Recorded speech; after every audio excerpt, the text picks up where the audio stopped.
Hello and welcome everyone. Our today's session is understand how to carry out a strategic marketing analysis. My name is Yasir Gulfraz and I'm your tutor for strategic marketing. Today we will discuss understand how to carry out a strategic marketing analysis, and this is session 2. Yesterday we discussed corporate strategy and marketing strategy. We also discussed type of growth strategies, uh, horizontal integration, vertical integration, market penetration, and stability. We also discussed 4 P's of marketing: product, price, place, and promotion. We also discussed marketing concepts regarding organizations. We also discussed Kotler theory for theory of marketing, and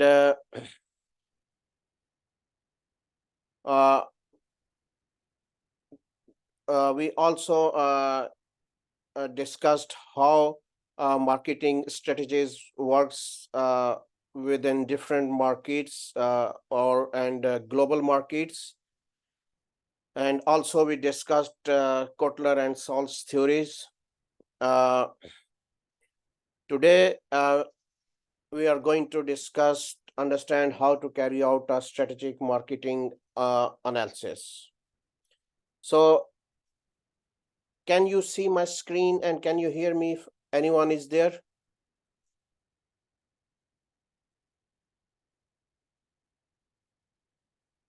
Okay. So in this lecture, we will explore the importance of strategic marketing analysis as part of understanding how to carry out such analysis. It serves as the foundation of developing effective marketing strategies. What is an internal environmental analysis? Anyone is there or any comments about internal environmental analysis? Okay, internal environmental analysis is crucial for a strategy's success. It involves assessing an organization's internal resources and capabilities. This analysis helps identify strengths to build on the weaknesses to address when formulating strategies. So there are several approaches to conducting internal environmental analysis, including resource-based, performance-based, value chain analysis, uh, and functional analysis. So these approaches provide different perspective on the organization's internal dynamics.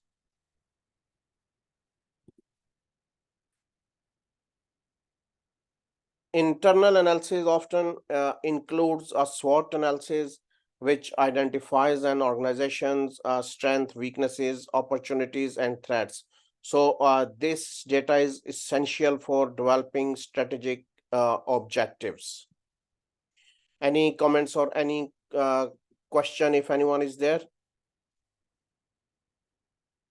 Okay, guys. So let's move on.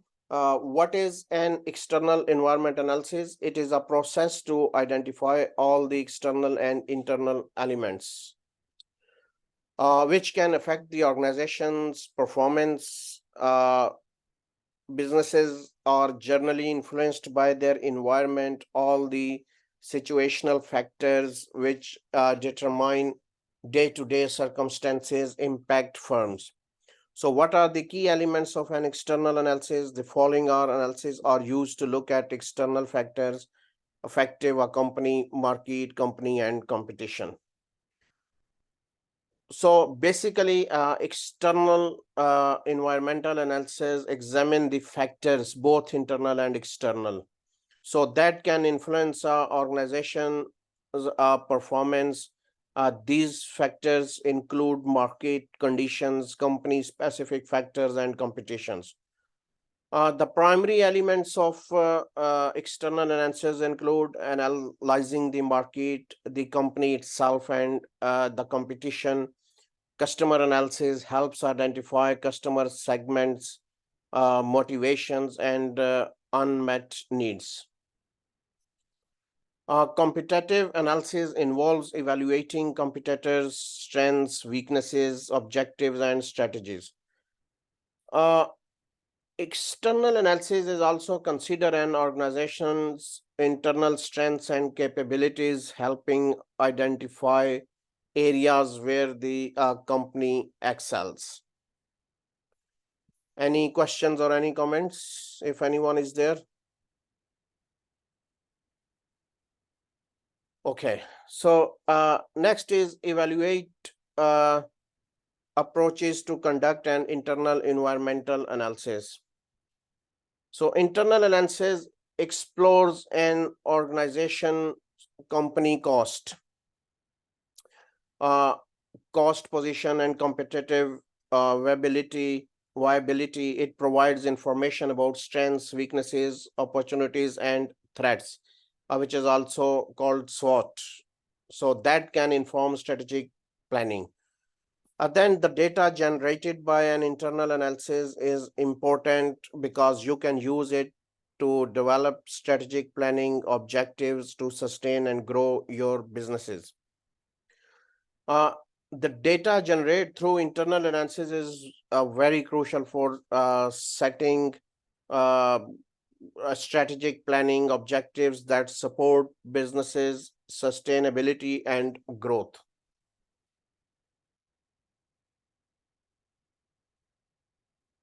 Any questions so far? Any comments if anyone is there? Okay.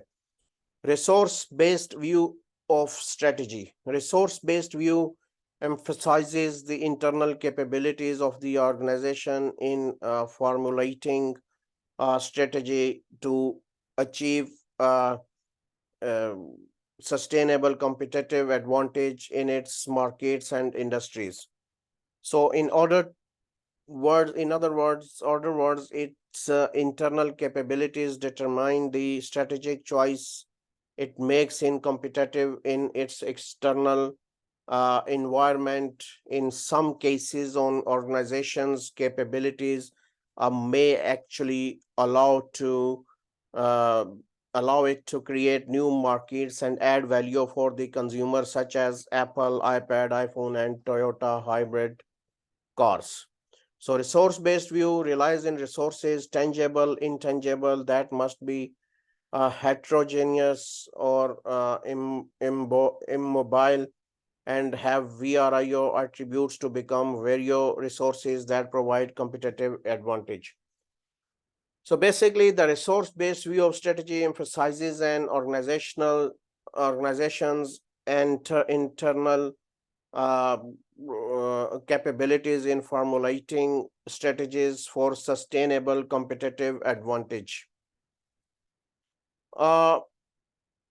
It focuses on how internal capabilities influence strategic choices in the external environment. An organization's internal capabilities play a vital role in determining its ability to create new markets and add value to consumers. So companies like Apple, Toyota have their internal capabilities to innovate and offer unique products. Any questions or any comments if anyone is there?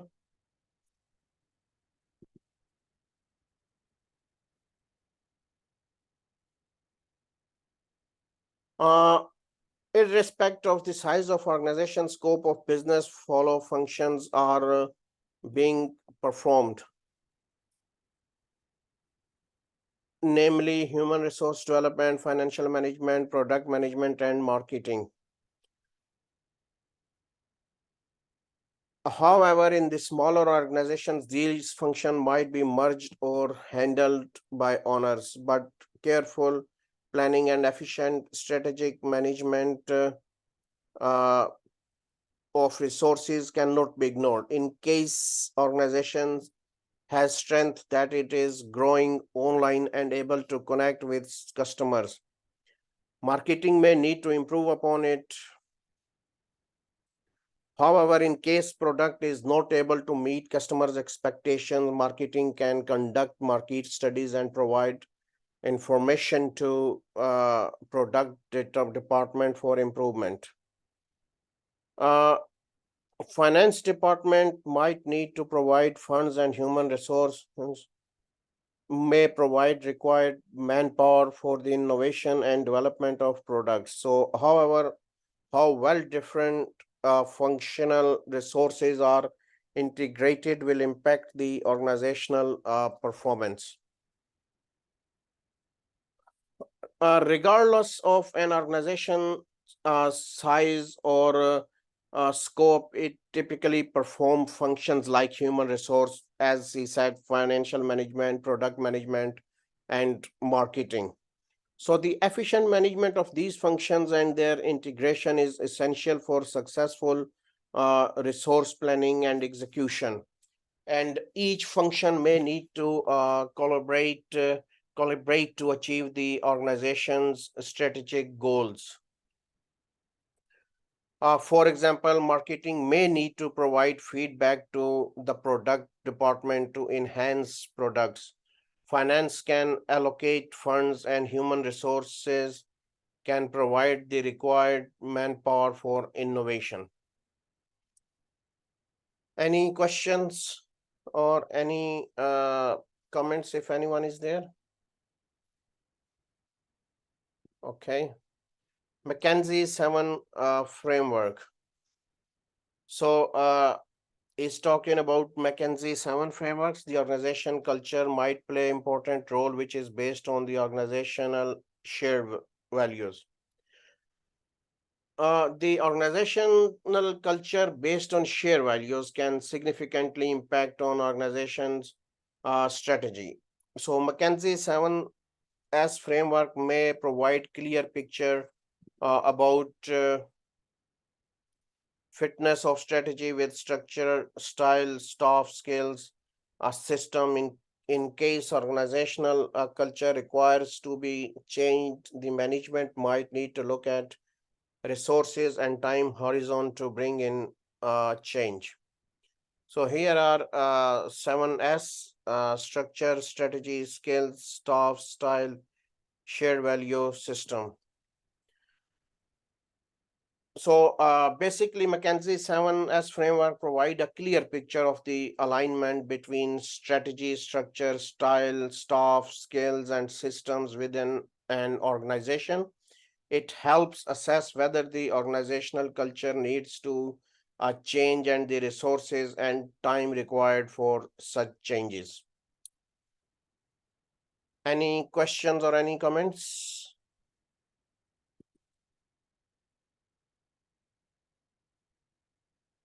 Okay, we'll move on. The stakeholder support for marketing is important, especially owners driven and smaller organizations. SALS 2000, we discussed yesterday as well. SALS 2004 in an interview with Nirmala focused that marketing is treated as a function because of the pressure for shareholders. Hence, approach towards marketing required to be changed by not just treating it as function and allow it to play a strategic role.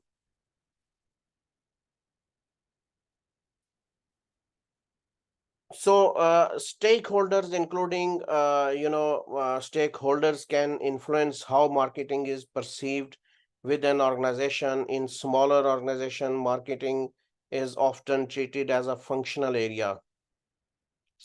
To play a more strategic role, marketing should not be limited to a functional area, but should be allowed to contribute strategically to the organization's objective.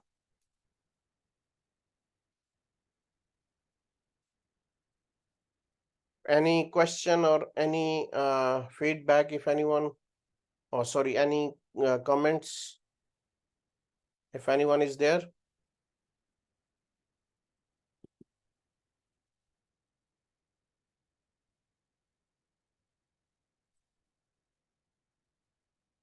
Okay, value chain analysis. Value chain consists of primary and secondary activities. From marketing perspective, the creation of product, for example, inbound logistics, operations and outbound logistics requires to be analyzed along with current capability of marketing and sales along with after sales support.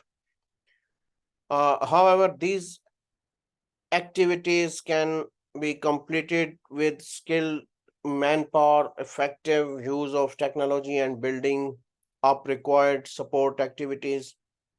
According to Curry 2004 business model, like a business provides opportunity for business to deliver value in a cost-effective manner. So here is a you can see value chain analysis, margin supports activities, inbound logistics, operation, outbound logistics, marketing and sales services, then firm infrastructures, human resource management, technology development, and procurement. So basically, value chain include primary and secondary activities from a marketing perspective. It is essential to analyze inbound logistics operations, outbound logistics, marketing, sales, and after sales support. Uh, these activities can be completed efficiently by utilizing skilled manpower, technology, and support activities. New business models like a business offer opportunities to deliver value cost effectively. Any questions or any comments so far, if anyone is there?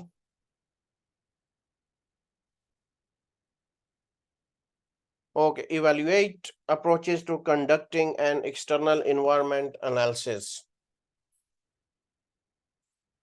Macro environment analysis is conducted to get an overview about the political, economic, social cultural, technological, legal, and environmental factors.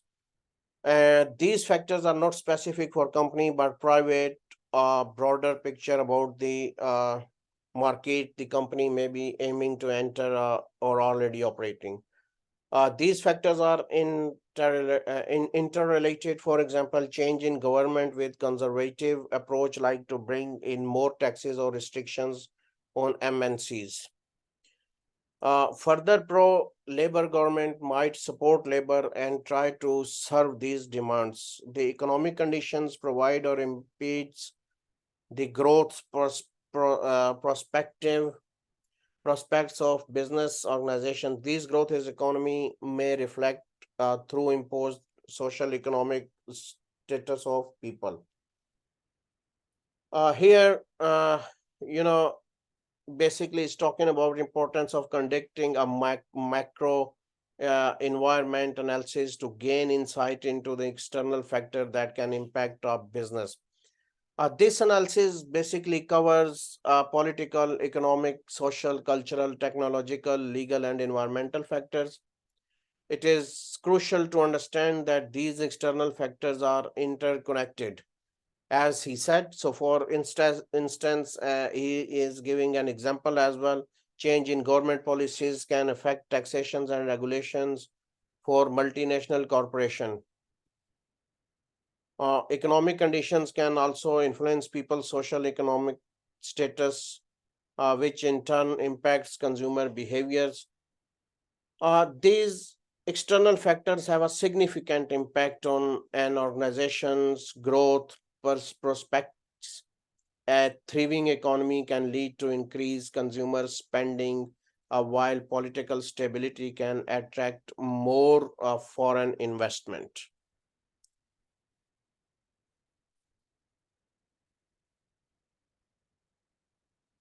Any question or any comments, if anyone is there?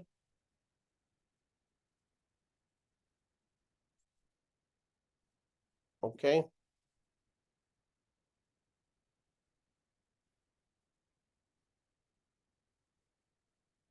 The technological development is likely to get boost in case government is ready to open door for multinational corporation or MNCs to set up manufacturing units, which may improve the balance of payment conditions and might lead to replacing old technologies which are not friendly with environment friendly technologies. However, it may be argued because of globalization, Stonehouse and Campbell 2004 states power and role are becoming least important because of the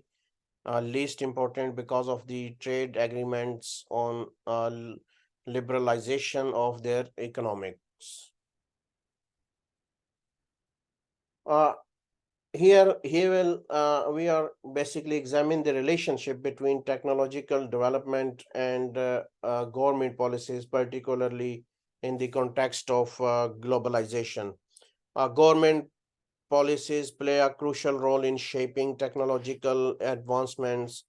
When government encourage foreign investment, it often leads to the uh, establishment of manufacturing units, fostering technological growth and innovation. Globalization has reduced the significance of trade power with the trade agreements promoting liberalization of economics. As a result, technology and innovation becomes less dependent on the role of individual states. Any questions or any comments?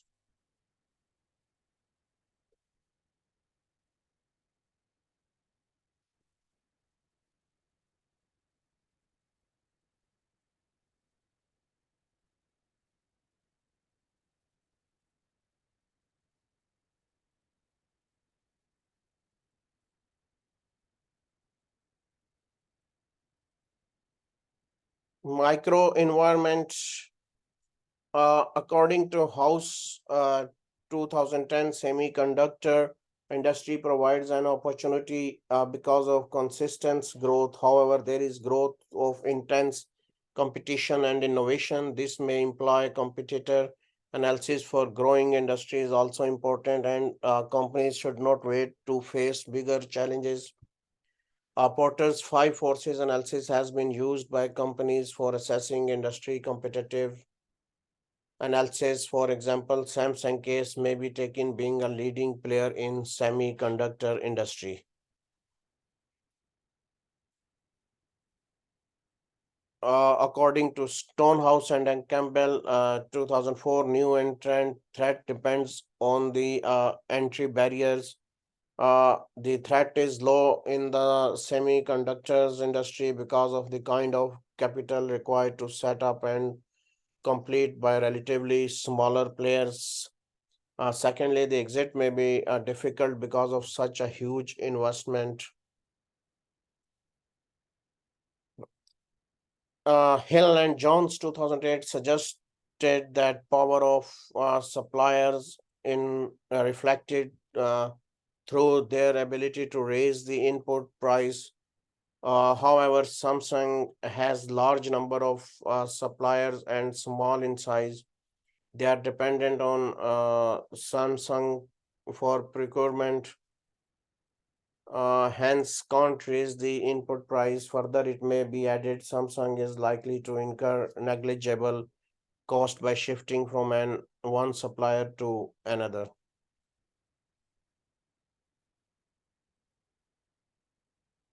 Basically, yeah,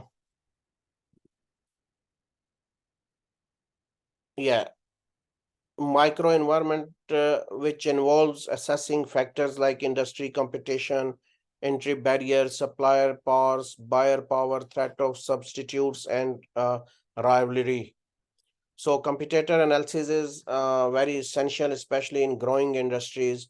Waiting to address competitive challenges can lead to more significant issues down the line. For instance, Porter's five factors analysis can help assessing industry competitiveness, threat of new entrants, depends on entry barriers in some industries. Significant capital is required to compete effectively in other. Exit barriers may be high, making it challenging to recover investment.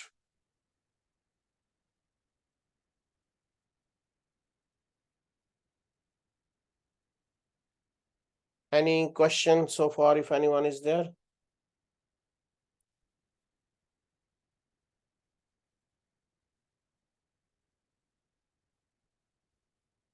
Any comments?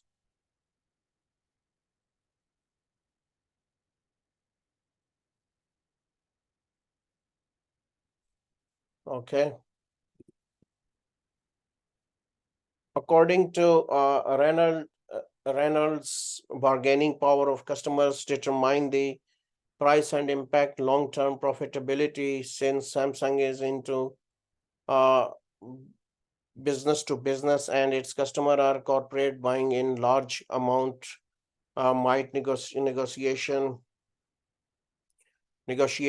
since they are small in numbers, unlike individual customers, hence might exert their power to an extent, but Samsung buyers might do it to an extent because of the impact on their business.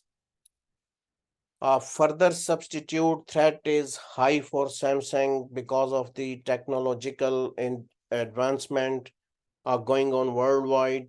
Hence, Samsung might face that challenge in coming days. But Samsung has capability to innovate and might be able to face the challenge the growing rivalry in the industry, however, possess another threat because of the attractiveness of the industry. So bargaining power of customers can significantly influence pricing and long-term profitability in business to business, like Samsung corporate customers buying in bulk can negotiate prices, but this impact might be limited due to the unique value Samsung providers. Also, it's talking about the threat of substitutes is high due to ongoing technological advancement. Samsung needs to innovate continuously to remain competitive. A growing rivalry in the industry is another challenge due to its attractiveness. Any questions or any comments if anyone is there?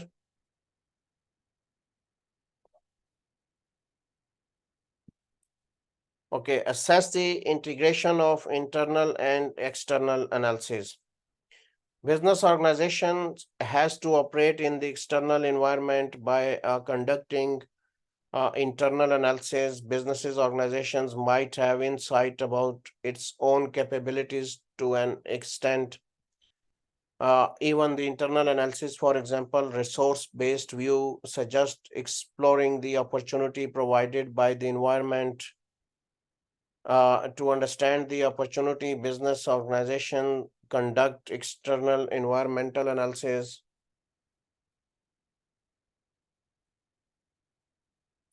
But conducting external analysis has no meaning unless the business organization is able to ascertain how or with what kind of internal capabilities it can leverage the opportunities. A fit is required between internal and external analysis. So basically, he's discussing for alignment between internal and external analysis. Internal analysis assess an organization's capability. Internal and external analysis explore opportunities in the environment. A fit between internal and external analysis is essential. Understanding how internal capabilities can leverage external opportunities is crucial for strategic decision making.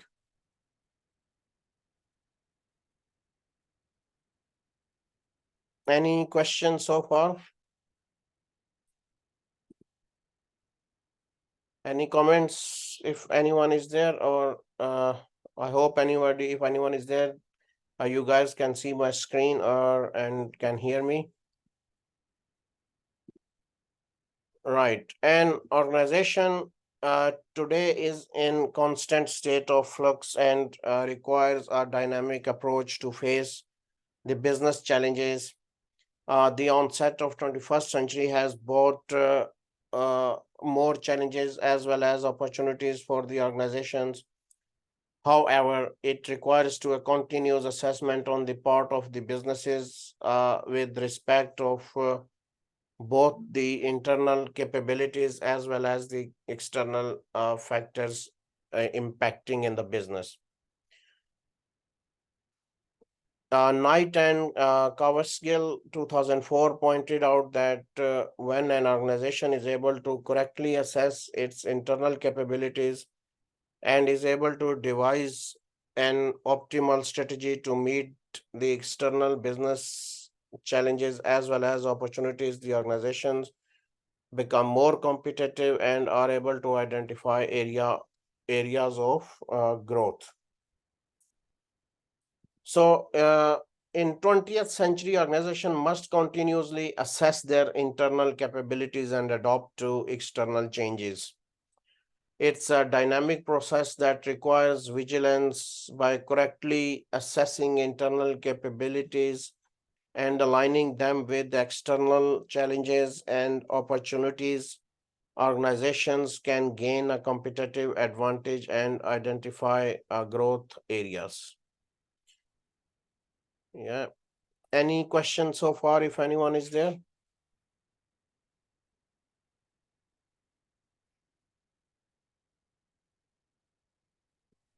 Any comments? Okay.